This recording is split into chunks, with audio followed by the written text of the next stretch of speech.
This video shows you how to install Ring Indoor Cam, a smart, wide security camera that can be placed just about anywhere indoors. To get started, bring your indoor cam to the room in which you plan to install it. Now open the Ring app on your phone or tablet. The app is available on the App Store and Google Play Store. Select Set up a device, tap Security Cams, then scan the barcode on the back.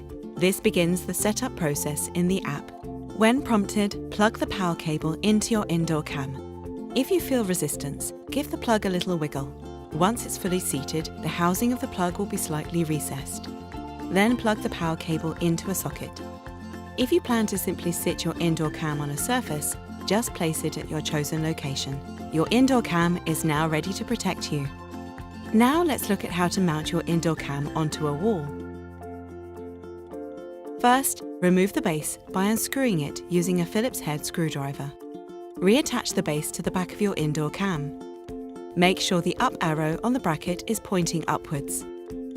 Once it's on, remove the mounting bracket from the base. It should slide right off.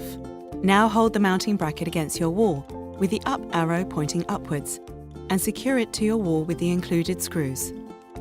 Next, slide your indoor cam onto the bracket by guiding the grooves in the base onto the hooks in the mounting bracket. Then, plug it in. Your indoor cam is now ready to protect you. We hope this video has helped you set up your Ring Indoor Cam. Need more help? Visit us at ring.com.